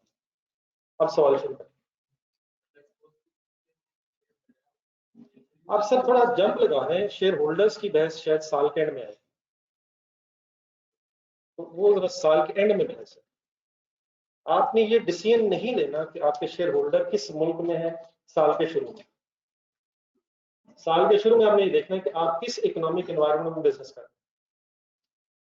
हैं, and that will determine your functional currency. Functional currency, functional currency, functional currency decide करते हुए शेयर होल्डर्स को नहीं देखना। फंक्शनल करेंसी डिसाइड करते हुए आपने प्राइमरी इकोनॉमिक एनवायरनमेंट देखना। तो सर फंक्शनल करेंसी अफ्रीका की, और शेयर होल्डर्स को नहीं देखना वो कहाँ है, अफ्रीका देखना। अफ्रीका जब गौर से देख लिया हमने तो पता चला कि, बल्कि अफ्रीका ना देखें, साउथ अफ्रीका देखें, क्योंकि अफ्रीका में बहुत से मुल्कों की करेंसी डिफरेंट। साउथ अफ्रीका जब हमने देख लिया कि ये हमारा मुल्क है जहाँ पे हमारा प्राइमरी इकोनॉमिक एनवायरनमेंट है जिसमें हम चीजें खरीदेंगे बेचेंगे, तो वो हमारी फंक्शनल करेंसी है। It is nothing to do with हमारे शेयर होल्डर्स का इस वक्त ये डिसीजन नहीं, फंक्शनल करेंसी डिसाइड हो। अब इस साउथ अफ्रीकन करेंसी के अलावा दुनिया की हर करेंसी फिलहाल फॉरेन करेंसी, और ये पूरा साल यही रहे। साउथ अफ्रीकन करेंसी के अलावा किसी भी करेंसी में अगर हमारा बिजनेस हो गया, ट्रांजैक्शन सॉरी हो, तो हम उस ट्रांजैक्शन को इनिशियली साउथ अफ्रीकन करेंसी में कन्वर्ट करें, चाहे वो पाउंड्स में हो, डॉलर्स में हो, किस करेंसी के अलावा कोई भी करेंसी हो, फंक्शनल करेंसी। हाँ, जब ईयर एंड आ जाएगा तो आपने फंक्शनल करेंसी के बेस पे डबल एंट्रीज की होंगी। एक मोस्ट लॉजिकल स्टेप यही बनेगा कि पहले इसी से आप लेजर्स और ट्रायल बना के एक इनिशियल फाइनेंशियल स्टेटमेंट बना लेंगे। जब आप इनिशियल फाइनेंशियल स्टेटमेंट बना लेंगे फंक्शनल करेंसी में, तो अब ये आप डिसाइड करेंगे कि क्या मेरे शेयर होल्डर्स के लिए ये फंक्शनल करेंसी रेलिवेंट है या कोई और करेंसी ज्यादा रेलिवेंट, या ये भी रेलिवेंट है और वो भी रेलिवेंट है। फॉर एग्जांपल आपके साउथ अफ्रीका में भी शेयर होल्डर्स हैं और आपके साउथ अफ्रीका के अलावा भी दुनिया के ममालिक में शेयर होल्डर्स हैं, तो हो सकता है आप डिसाइड करें कि हमारी financial statements south African currency में भी प्रेजेंट होंगी, यूके की करेंसी में भी प्रेजेंट होंगी, फॉर एग्जांपल डॉलर्स में भी प्रेजेंट होंगी एंड सो ऑन। ये साल के एंड में आप डिसीजन लेंगे कि आपने किस किस करेंसी में अपनी फाइनेंशियल स्टेटमेंट्स को प्रेजेंट करना। आई होप कि मेरी बात सारी क्लियर होगी। ये क्लियर है बाकी सब आपको?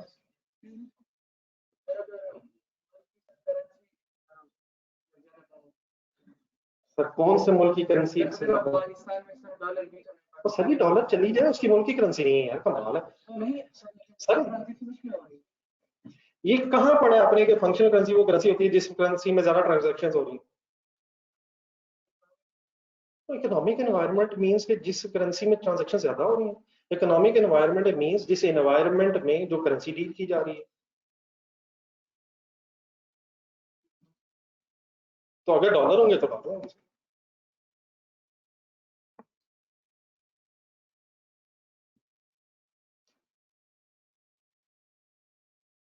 पाकिस्तान में कौन सी currency is primary economic environment की करेंसी?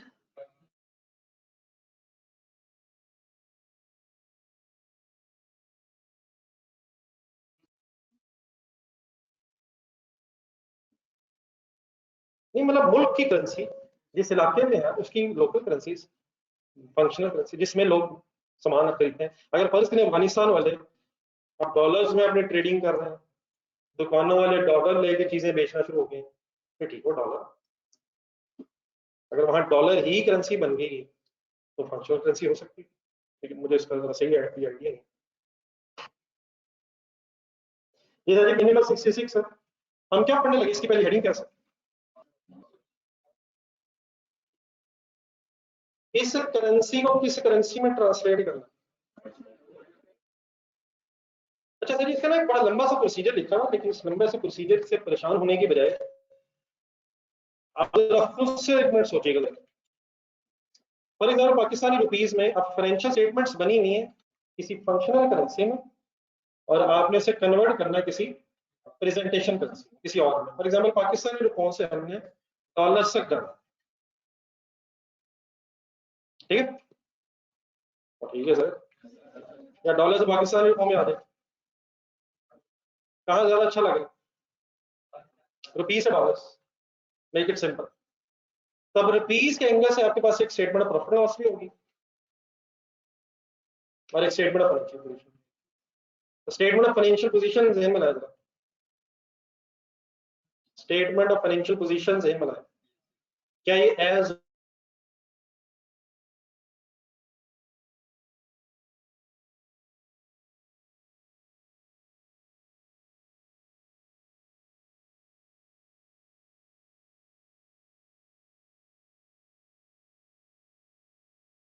दोनों होती है? तो अब आपने रुपीस से डॉलर्स में जाना, तो बताएं कौन सा रेट यूज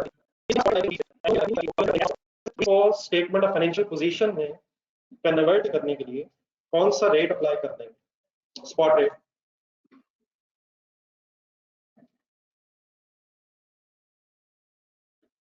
पर ये बात ठीक है मेरी, इसमें ऑनलाइन स्टूडेंट से पूछ रहा हूँ, बीच में शायद इशू आया था फैसिलिटी।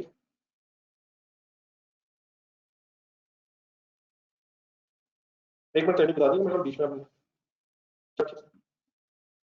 जी सर, पेज नंबर 66 था, लेकिन इससे पहले हम इस पेज की एग्जांपल सॉल्व करें, बिल्कुल सिंपल सी बहस हो जानी है। बैलेंस शीट होती है as on, therefore assets and liabilities सारी बैलेंस शीट को as on spot rate use करके किसी भी फंक्शनल करेंसी से प्रेजेंटेशन करेंसी में ले जाए। अब ले स्टेटमेंट ऑफ प्रॉफिट लॉस समझेंगे। Statement of profit and loss as on है या फॉर द ईयर।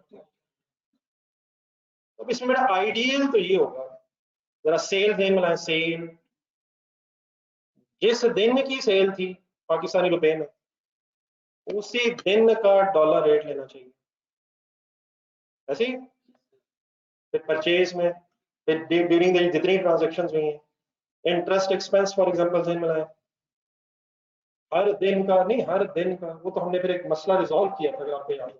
आइडिया क्या था, जिस टाइम पीरियड का इंटरेस्ट है उसमें से हर दिन का स्पॉट रेट ढूंढा जाए, लेकिन उस मसले को हल कैसे किया था, तो इनकम स्टेटमेंट क्योंकि फॉर द ईयर है, तो income statement for the year साल के शुरू से लेकर एंड तक। तो ये जो मैंने भी बात की है आइडिया तो ये है कि डेट वाइज किया जाए, लेकिन शायद ये प्रैक्टिकली पॉसिबल नहीं है। देयरफॉर इनकम स्टेटमेंट किस रेट की बेस पे ट्रांसलेट हो जाती है, एवरेज की बेस। कैसे, पेज नंबर 66 एग्जांपल देखें, बाकी और देखिए जो लिखा हुआ वही है काम। Akil Limited commenced business on 1st January 16 with an opening share capital of, मतलब ओपनिंग के यहाँ क्या मतलब है, ओपनिंग शेयर कैपिटल, स्टार्ट में उसने इन्वेस्ट किया 656 million. The financial statements for the year ended 31st December 6 are as follows.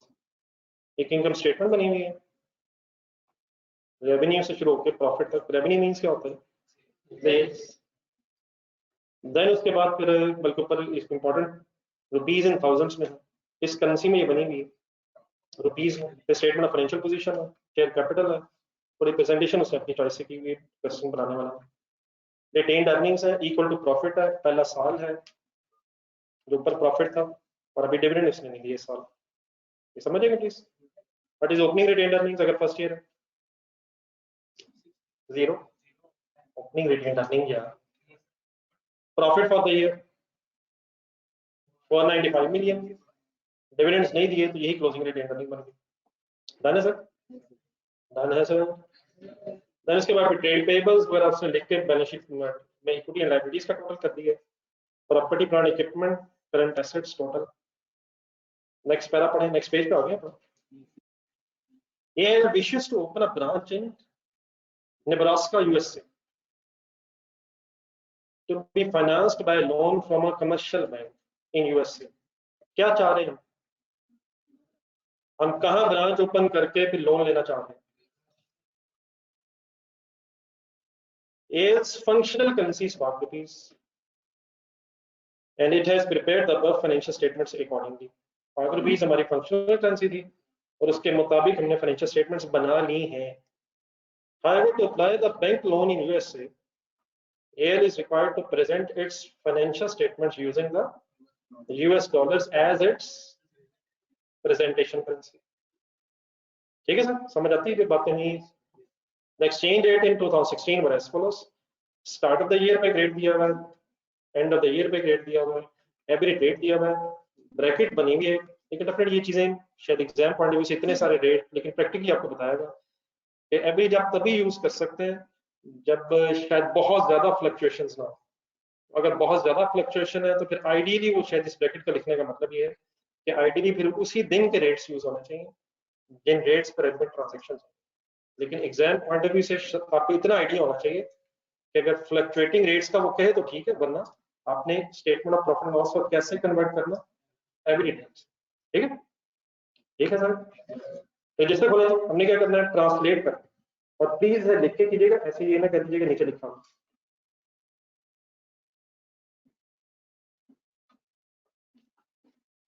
तो ये हम जब काम करने लगे, ये बेसिकली क्या करने लगे, कोई एक लाइन में समरी बोल सकते हैं, इस करने क्या लगे?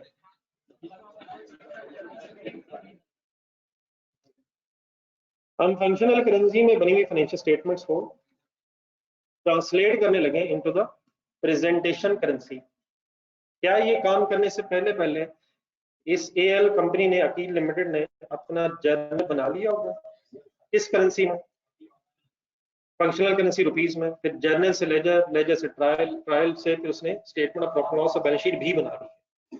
और हमसे बस क्या रिक्वायर्ड है कि हम लास्ट स्टेप करें, that is to present the functional currency financial statements into presentation currency financial statements.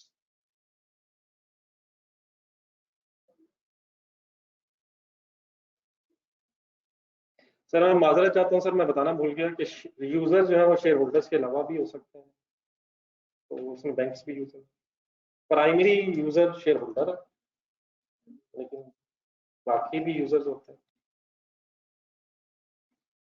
Ji dear, लिख के करें, कंपनी नेम लिखें सर।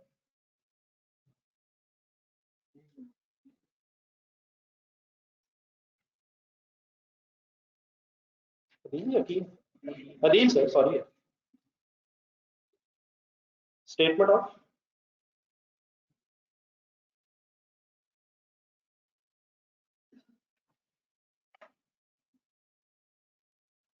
स्टेटमेंट ऑफ प्रॉफिट और लॉस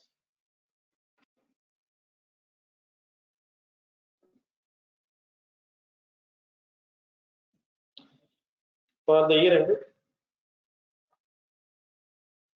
31st December 6।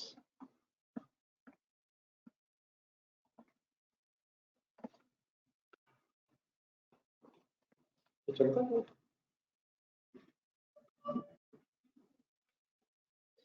जी सर जी, कैसे करें? एक बताएं जरा, revenue in terms of dollars, अब ऊपर लिखना जरूरी है डॉलर्स, कैसे करेंगे?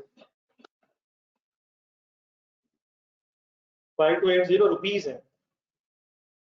कौन सा रेट ढूंढना? इनकम स्टेटमेंट की वर्किंग करते हुए कौन सा रेट ढूंढ के चलते चले जाना? तो बता दें रेट कितना? 165। ये एक दफा फिर सोच के फाइनल कर लें, मल्टीप्लाइड बाय या डिवाइड बाय, किस करेंसी से किस करेंसी में जाना है? तो 165 रुपीस है ये अगेंस्ट $1, और 5280 भी क्या है? रुपीस। कर दूं divide by, into one. Into one जरूरी नहीं है, 10 दिखा रहा हूँ। कहां से कहां? रुपीस से डॉलर्स। जी फुरकान साहब आंसर 32,000 का बना सर क्या? सेल अच्छी बड़ी 52 लाख रुपया सेल थी, 32,000 कैसे लगी? आप पूरी स्टेटमेंट फाइनल करें 2 मिनट में, जल्दी जल्दी कैलकुलेटर पकड़े प्लीज, वर्किंग लिख के कीजिए। ऑनलाइन स्टूडेंट्स क्लियर है?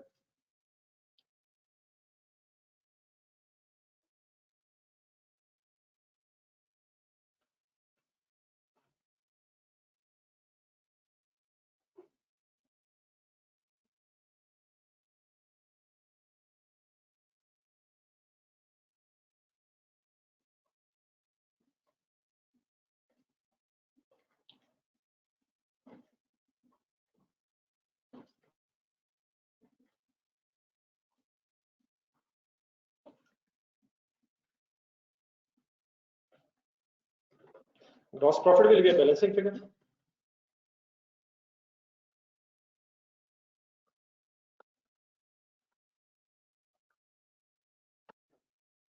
If the number calculated,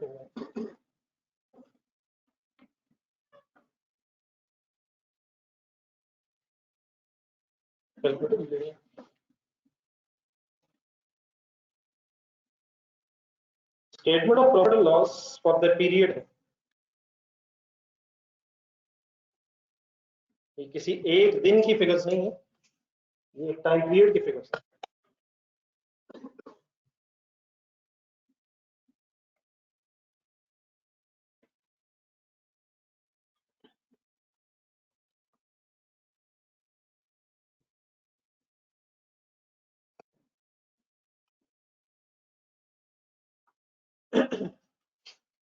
ये चलता जाओ.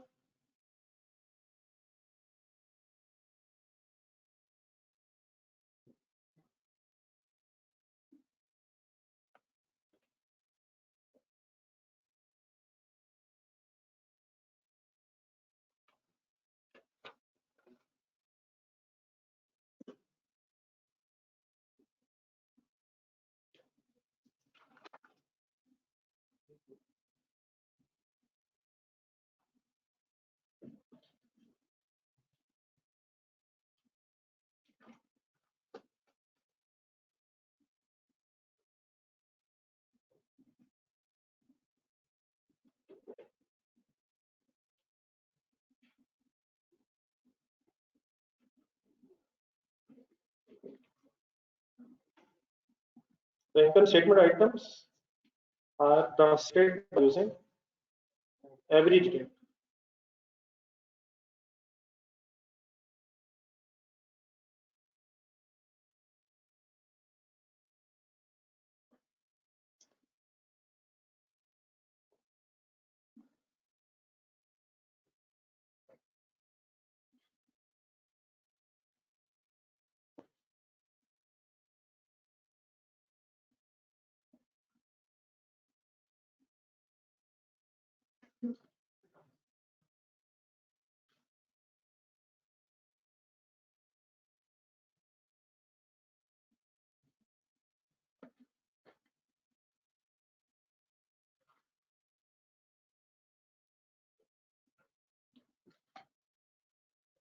ये ठीक है.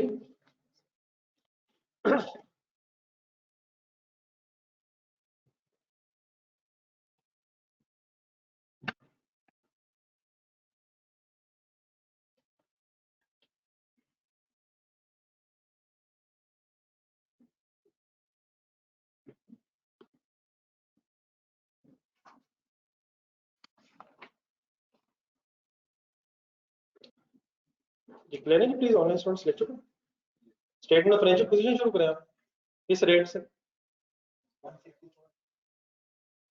नहीं मतलब किस रेट से, बस एक रेट का नाम बोलो ना, मतलब spot rate on the balance sheet date के रेट से इसमें, लेकिन रिटेन्ड अर्निंग्स की फिगर ना लिखिएगा, बाकी पूरी करना. रिटेन्ड अर्निंग फिर मैं बताता हूँ कैसे लिखनी होती है. शेयर कैपिटल से लेके एंड तक जाए, जो जो फिगर्स हैं स्पॉट रेट यूज करें. Spot rate is 164. ओके जी ना, नहीं वो मतलब मिस प्रिंटिंग है, वो ठीक है. आप आंसर देख रहे हैं, सॉरी.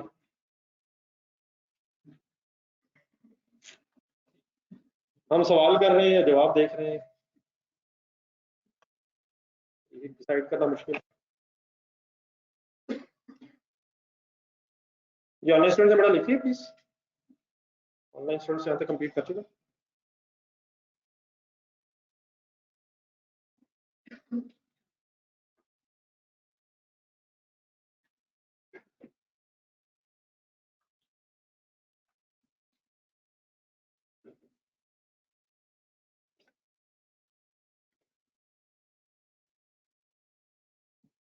तो स्टेटमेंट ऑफ फाइनेंशियल पोजीशन अब स्टार्ट करेंगे और रुपीस को एज ऑन, क्योंकि स्टेटमेंट ऑफ फाइनेंशियल पोजीशन है, क्लोजिंग रेट की बेस पर कंप्लीट करते हैं. रिटेन्ड अर्निंग्स की फिगर भी आनी वैसे ही है, लेकिन उसकी मैंने प्रेजेंटेशन आपको बतानी है. तो रिटेन्ड अर्निंग्स के अलावा बाकी कंप्लीट करते हैं.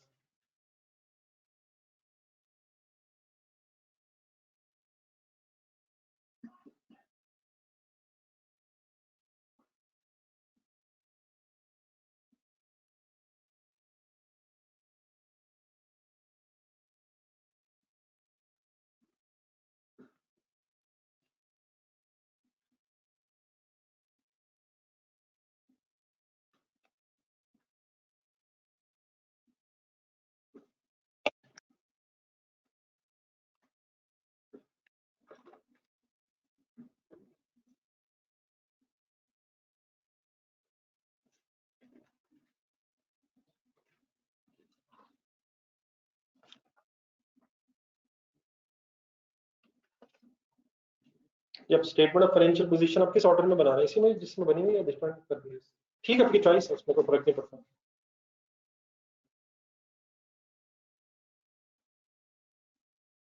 अगर आपने नॉन करंट एसेट से शुरू कर ले वो भी ठीक है, मैं जरा क्वेश्चन के मुताबिक साथ समझा रहा हूँ। Share capital is 656 million divided by final asset, कौन सा रेट लेना, spot rate as on 4000। Retained earnings के लिए 2 लाइनें छोड़ दो, टोटल के लिए भी 3 लाइनें छोड़ दो, रिटेन अर्निंग्स के नीचे 1 लाइन और छोड़ के टोटल की 3 लाइनें छोड़ दी शेयर कैपिटल के नीचे।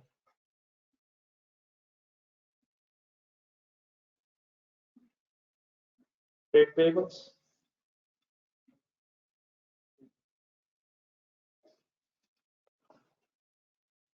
4,92,000,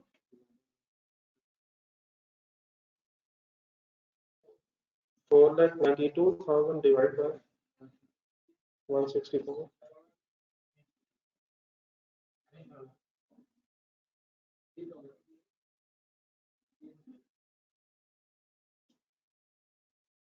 3,000,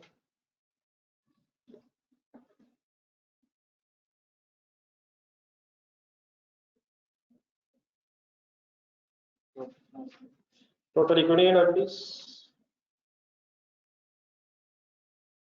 देन उसके बाद property plant equipment, property plant and equipment 823 divided by 164, 5018, current assets. चलिए फर्क तो नहीं पड़ता, लेकिन आप जिस चीज से यूज करो वैसे बना लीजिएगा, लेकिन नॉर्मल वही है ये भी, लेकिन हो सकता। Current assets 820 multiplied by 164, 5000।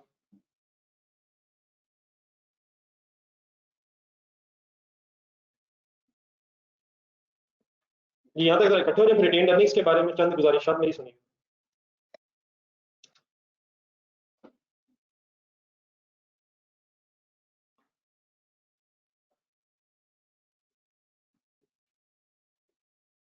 ये ऑनलाइन स्टूडेंट से पूछा नहीं, साथ है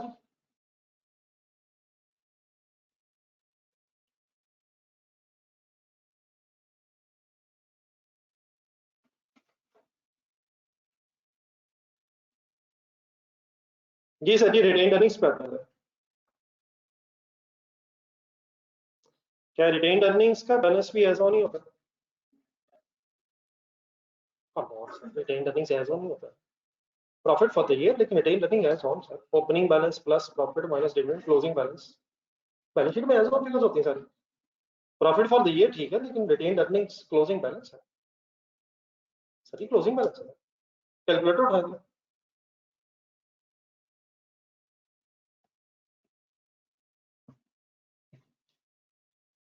कैलकुलेटर उठाएं, बताएं रिटेन अर्निंग्स की फिगर कितनी है। 4,95,000 balance sheet item as on figure ये भी है एज ऑन, डिवाइडेड बाय करें जरा, बताएं डिवाइड बाय क्या करेंगे, एज ऑन रेट है, डिवाइड बाय 164, क्या आंसर आता है 3018 आता है। तो पहले तो ये कंफर्टेबली सोचना है, एज ऑन फिगर है, प्रॉफिट फॉर द ईयर ठीक है, लेकिन finally retained earning is CD, CD साल के एंड में, क्या आंसर आना चाहिए। अब इसमें सिर्फ प्रेजेंटेशन का इशू है, 3018 ही आना है, लेकिन एक बार जरा स्टेटमेंट ऑफ प्रॉफिट लॉस देखें, इस साल का प्रॉफिट कितना है, और ये पहला साल है और डिविडेंड है नहीं, तो वहां 3,000 है, क्या वहां जो 3,000 है वही यहाँ 3018 है? नहीं, मतलब वहां भी यही है, यहाँ भी यही है। मसला अपनी जरा इनकम स्टेटमेंट देखें, 495,000 ही क्लोजिंग रिटेन अर्निंग इसमें रुपीस में, सही है। तो अब वहां 3,000 क्यों है और यहाँ 3018 क्यों आ रहा है, ये पता है आप लोगों को। एवरी रेट के बेस पे वर्किंग हुई है और ये स्पॉट रेट के बेस पे हुई है। तो इसमें सिंपली सभी इस तरह लिखना होता है, रिटेन अर्निंग के सामने आप 3,000 लिखेंगे, लेकिन परेशान न करने लीजिएगा, ये जो बाकी आपका 18 का फर्क आ रहा है 3018 आ रहा है, बेसिकली रिटेन अर्निंग्स इतनी है, लेकिन 18 को आपने ट्रांसलेशन की वजह से डिफरेंस बताना है। तो इसके लिए एक नई चीज आती है जिसमें revaluation surplus is part of equity, revaluation surplus type चीजें होती हैं। इसी तरह करना क्या है, 3000 आपने किया वही है प्लीज, 4,95,000 डिवाइडेड बाय 164 ही है इज इक्वल टू 3018 है, लेकिन इस 3018 को दो अलग हिस्सों में प्रेजेंट करना है, 3000 अगेंस्ट रिटेन्ड अर्निंग्स, और जो 18 आ रहा है इसको किस नाम से प्रेजेंट करना होता है, एक ट्रांसलेशन रिजर्व के नाम से। गेन का वर्ड असल में यूज होता है इनकम स्टेटमेंट के लिए, तो ये इक्विटी का एक पार्ट बन जाएगा। क्या लफ्ज इस्तेमाल करो तो बोलेंगे ट्रांसलेशन, क्या मतलब ट्रांसलेशन, ट्रांसलेशन की वजह से जो डिफरेंस आ रहा है, तो इसको किस नाम से लिखा जाता है, बोले ट्रांसलेशन रिजर्व। तो हम ट्रांसलेशन रिजर्व तक कैसे पहुंचे, 3018 माइनस 3000। पहले ये बताने क्लियर होगी मेरी बात, तो ये जस्ट प्रेजेंटेशन का फर्क है, नजर आना चाहिए कि जो डिफरेंस है बिकॉज ऑफ फॉरेन करेंसी उधर था एवरी रेट, इधर स्पॉट रेट, तो इन करेंसीज की वजह से डिफरेंस है। ये काइंडली साथ अदरवाइज भी एक्सप्लेन कर दिएगा, जिस तरह से मैंने अदरवाइज भी किया, ब्रैकेट में भी लिखा, पूरा एक्सप्लेन कर दीजिएगा। बाकी बार एट द एंड आप बैलेंस शीट पर मैच कर लीजिएगा, वो तो होगा।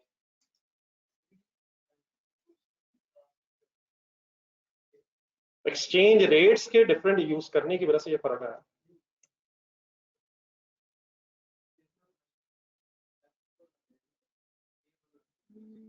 पेबल्स रिसीवेबल्स सिर्फ नहीं है, इसमें सारे एसेट्स और साइड लायबिलिटीज, इसमें नॉन करंट एसेट्स भी हैं, इक्विटी भी है, सिर्फ पेबल्स और रिसीवेबल्स।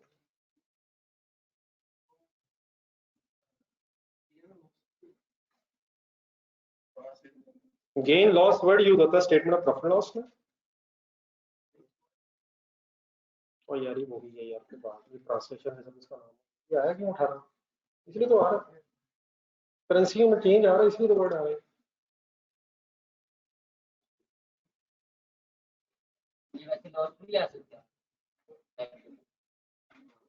सर ये नहीं आ सकता सर, टोटल किया सर बैलेंस शीट पे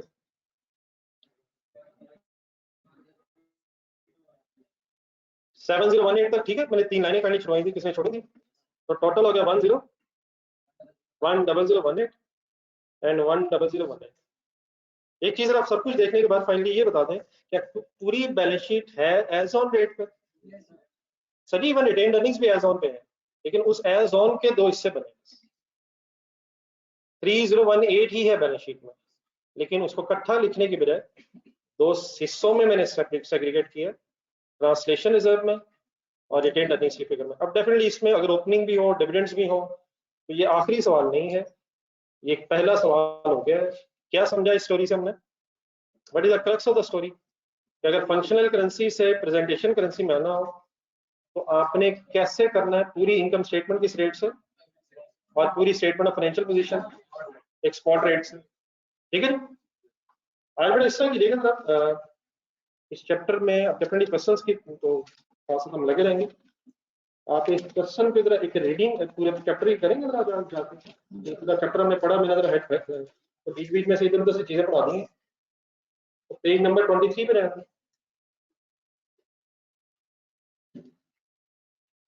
पेज नंबर 23 से हमने शुरू करना, और एग्जांपल्स वगैरह तो मेरे ख्याल अल्हम्दुलिल्लाह सारी होती हैं बीच में।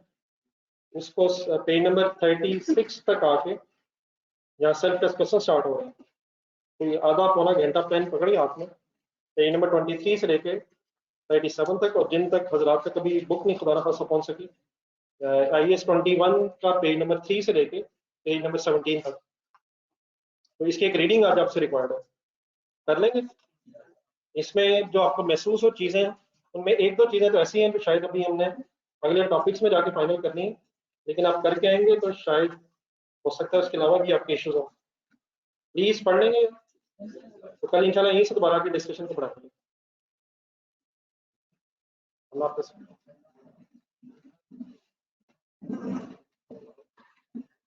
व्हाट्सएप ग्रुप में ऐड करने का मैसेज कर दें।